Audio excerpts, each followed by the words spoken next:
I just turned 16, I went on a holiday with my friends, and I just decided that I wanted to get it done.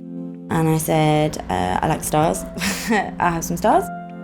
And the guy just started tattooing. It was excruciating.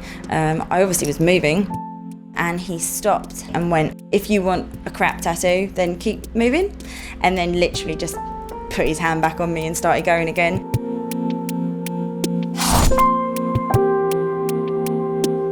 We are covering up the stars I have with a really pretty piece of filigree. I'd probably say like 45% of getting a tattoo done is trust and connection between who's doing it.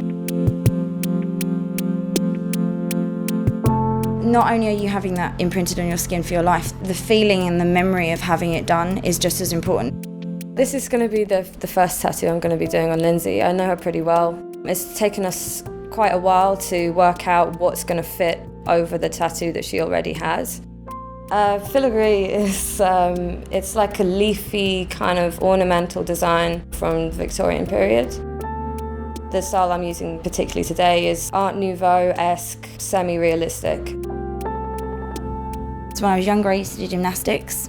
I'd always been fascinated with circus life, so I do aerial, I do trapeze and hoop. Went pretty much through every school in London, did like shows with each one of them, which was great. In your head, when you're a performer, you always think of like, what's the most outrageous thing that I can do? I did one where I was a punk, and I did it to AC/DC TNT. So yeah, it had like a really good energy to it. I walked in shouting at people with a bottle of Jack Daniels, spitting at people, going up in people's faces being Larry. And then I had to climb the rigging on the side of the building, which was about 12 foot off the floor. Then do like a little piece on the trapeze, and then got onto a rope. Did like a couple of moves on a rope, and then got onto another trapeze, which was higher. At the end, I do like a drop, and a load of policemen come running in and grab me off of it and carry me out like crowd surf style.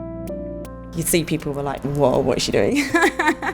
I have so much confidence in my body from doing it, and it feels so powerful. The original tattoo is 3 stars. It's a pretty simple tattoo, but the lines are quite thick, so therefore I've had to put a lot of dark shading and bolder lines in the cover-up to make sure that it's completely hidden. And I just thought it would be more interesting to me as an artist to try and merge the styles together into something new. I like things that are quite complicated, and you have to look quite deeply to really get the textures and the patterns out of it. When I look at it, I think about how it's going to accentuate the fact that I'm a bit curvy. It's got like a good flow in connection from my lower half to my upper half. I'll remember this. It's special, really special. I believe there's a good and a bad side in everyone, you know, and I've been through that bad side, and now I'm coming out through the good side. I started obviously smoking cannabis, and then I thought it would be a cool thing to put it on my shoulder. I've recovered through addiction.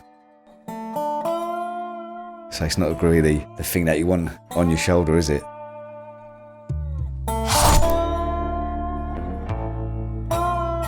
When I was younger, everyone else was getting tattoos, all my mates were getting tattoos, so all I wanted to do is get a tattoo to be like everyone else. When I've grown older, I've got more tattoos by like a really good artist, and they make it look really, well, they make it look bad.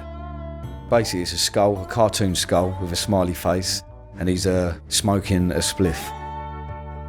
And it does look amateur. But what I'm getting today is a lion's head with the shadow of Jesus wearing a thorn crown, which is a cover-up. I wanted to get rid of it because it had a spliff hanging out. It's like I'm getting rid of my past sort of thing. He had this idea about like Jesus and lion. He came with the image. I'm not saying that the tattoo is like the medicine for your problems, but you know, that can make you feel good about like some issues in life. In Marcus' case, I think he tells his story, you know, what he's been through, what he believes in, you know. I've got a scary joker on there with the number 12, and that means 12 steps because I'm in the 12-step fellowship.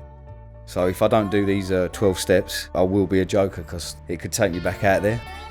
I never used to believe in anything before. Used to believe in God, Jesus or anything. I'm not really a religious person, but I know there's definitely something out there because of all the coincidences that's happened in my life. How long are we going for, Snap? It's been like 2 hours. Yeah, you're doing well, man.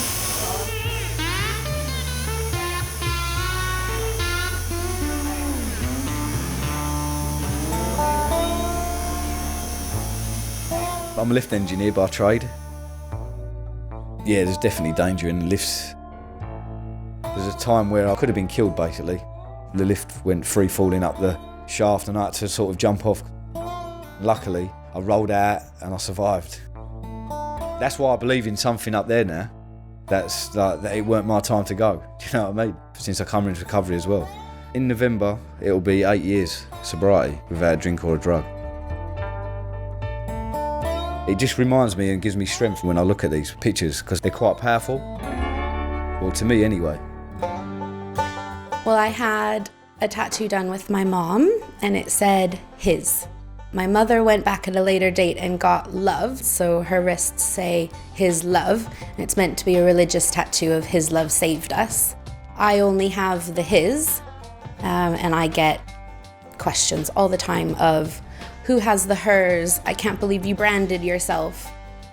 And then when you try to explain it, it doesn't end very well.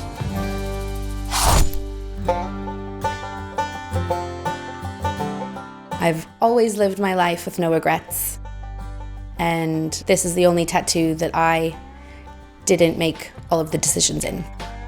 So I'm putting something on that I love. The tattoo I'm getting today is an ink pot, a feather quill, and the words, "The future is yours to write." I wanted to cover the tattoo and was told the only thing that's going to cover that is black. So I went off and had 7 sessions of laser tattoo removal, and it lightened it enough so that I could get what I actually wanted done. I like doing cover-ups because it's many people which are coming and they're really unhappy with that what they got, and sometimes they got some really disaster. They are ashamed to go to the public with this, and if I can fix it, I'm really happy about it, and I really like to do it.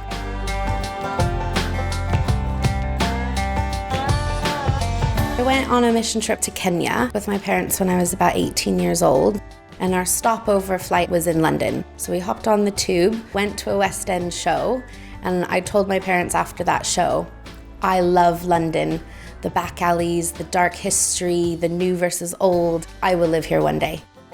And now I do. I like to collect postcards of my travels, but I now have a stack of postcards, like an encyclopedia. So I decided, why don't I get a little trinket of a tattoo from everywhere I've been in Europe? I've been to Paris 3 times, so I have the Eiffel Tower and Ooh La La. I sailed the Croatian islands, so I have an anchor, Henry, the friendly scarab, because I went to Egypt. And then I have the London skyline because it's my new home, but it was one of the reasons why I started traveling to begin with. I'm using a lot of pictures by working because I'm trying to do the most realistic I can to look of similarity of the light, how it works. I do think that with tattoos, either people don't like them, they steer clear, which is perfect for me because I don't need those types of people in my life. But then if people are interested, then it makes an easy talking point, just a quick glimpse of the tattoo and a nice little, oh, that's interesting. And I'll just pounce and start talking and make a new friend. I think this tattoo is a long time coming because I was just not very happy with the original, so I didn't want to make that same mistake again. The old tattoo was a religious tattoo, so I wanted to cover the old tattoo kind of in the complete opposite. The new tattoo says, you make your own destiny, you make the choices. Worth every minute. The future is yours to write.